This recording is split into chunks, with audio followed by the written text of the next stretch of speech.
አክብሮታዊ ሰላምታችን በያላችሁበት ይሁን። የቻናላችን ቤተሰቦች እንደምን አላችሁ?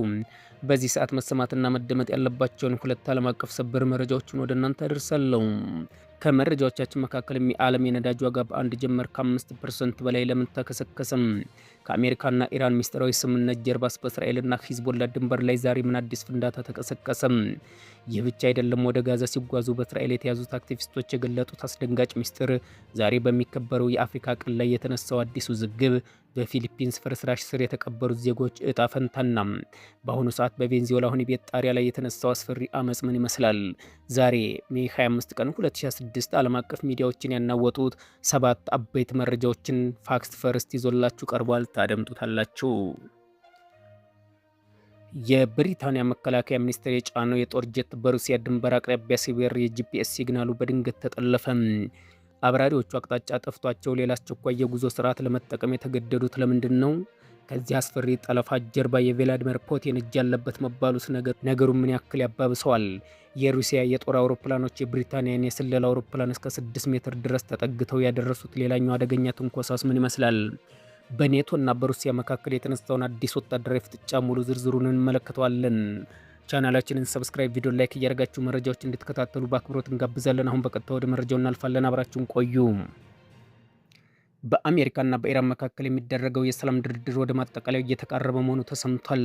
የብሉምበርግና አክሲዮስ ዘገባዎች እንደሚያመለክቱት ይህ ስምምነት በተለይም ስልታዊ ጠቀሜታ ያለው የሆርሙዝ ባህረ ሰላጤ እንደገና እንዲከፈት የሚያስችል ነው።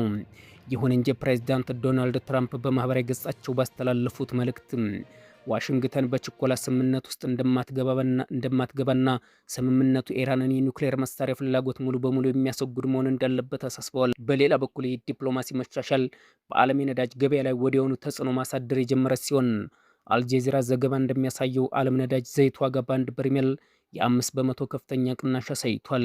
ከዚሁ ጋር በተያያዘ ይህ አሜሪካና በኢራን መካከል የሚደረገው ድርድር በእስራኤልና በሂዝቦላ መካከል ባለው ፍጥጫ ላይ ቀጥተኛ ጥላውን ማሳረፉ አልቀረም።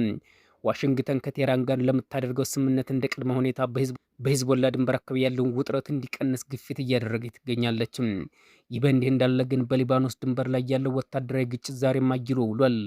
የእስራኤል ጦር ዛሬ ጠዋት በደቡብ ሊባኖስ በሚገኙ ሂዝቦላ ይዞታዎች ላይ ተከታታይ አየር ድብደባ ማድረጉን ሲገልጽ፣ በምላሹም ሂዝቦላ በሰሜን እስራኤል በሚገኙ ወታደራዊ ጣቢያዎች ላይ በርካታ ድሮኖችና ሮኬቶችን አስወንጭፏል።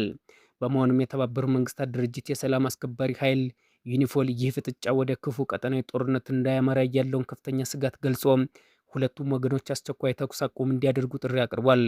ወደ ሌላ የፎክስ ነጥብ ስንሻገር ባለፈው ሳምንት ወደ ጋዛ ሰብአዊ እርዳታ ለመውሰዱ ሲንቀሳቀስ በእስራኤል ጦር የተያዘው የግሎባል ሱመድ የእርዳታ ፍሎንቲላ አባላት ወደ ሀገራቸው መመለስ መጀመራቸውን ሮይተርስ ዘግቧል። ይሁንና ወደ አውስትራሊያ የተመለሱ አክቲቪስቶች በእስራኤል ቁጥጥር ስር በነበሩበት ወቅት ከፍተኛ አካላዊ ድብደባና የሰብአዊ መብት ጥሰት እንደደረሰባቸው ለሚዲያዎች በሰጡት ቃል ገልጸዋል።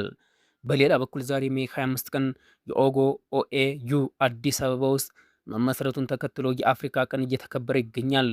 ነገር ግን አልጀዚራ ባወጣው ሰፊ ትንተናም በአሁኑ ወቅትም በአፍሪካ ባለው ከፍተኛ ዕዳ ጫና ምክንያት በቀደመው የነጻነት ታጋይ ትውልድና እውነተኛ የኢኮኖሚ ነጻነት የሚጠይቀው የአሁኑ ወጣት ትውልድ መካከል ሰፊ ጽንሰ ሀሳብ ልዩነት መፈጠሩን አስምሮበታል። በመጨረሻም በፊሊፒንስ አንጀለስ ከተማ በመንግስት ላይ የነበረ ባለ 9 ፎቅ ሆቴል ህንፃ በድንገት ተደርምሶ የ3 ሰዎች አስከሬን የተገኘ ሲሆን 17 የሚሆኑ ሰራተኞችን ለማዳን ፍለጋው ቀጥሏል። በተመሳሳይ መልኩ ቬንዙዌላ ባራይነስ በሚገኘው ወህኒ ቤት ውስጥም እስረኞች በእስር አያያዝን በመቃወም ከፍተኛ አመጽ ማስነሳታቸውን የወህኒ ቤቱ ጣሪያ ተቆጣጥረው እንደሚገኙ ሮይተርስ ዘግቧል። ይህ በእንዲህ እንዳለ ዩናይትድ ኪንግደም ሮያል አየር ኃይል ጀት ባለፈው ሳምንት የአገሪቱን መከላከያ ሚኒስትር ጆሃን ሄሊን ጭኖ በሩሲያ ድንበር አቅራቢያ በሚበርበት ሰዓት የሲግናል መቋረጥ ወይም የጃሚንግ ጥቃት እንደደረሰበት ታይምስ ጋዜጣ ዘግቧል። ክስተቱ ያጋጠመው መከላከያ ሚኒስትር ጆን ሃሊ በኤስቶኒያ የሚገኝ የብሪታንያ ወታደሮችን ጎብኝተው በጀት ወደ ሀገራቸው ሲመለሱ ነበር። ይሁን እንጂ የተፈጸመው የሳይበር ጥቃት በአውሮፕላኑ አቅጣጫ ጠቋሚ የጂፒኤስ ስርዓት ሙሉ በሙሉ እንዲያጠፋ የተደረገ በመሆኑን አብራሪዎቹ በ3 ሰዓት የበረራው ሌላ አማራጭ የጉዞ ስርዓት በመጠቀም ተገደዋል። በመሆኑም ከተፈጸመው ጥቃት ጀርባ የሩሲያ እጅ እንዳለበት በሰፊው የተገመተ ይገኛል። የአውሮፕላኑ ጉዞ ግን በበረራ መከታተያ ድረገጾች ላይ በግልጽ ይታይ እንደነበር ጋዜጣው አክሎ ገልጿል።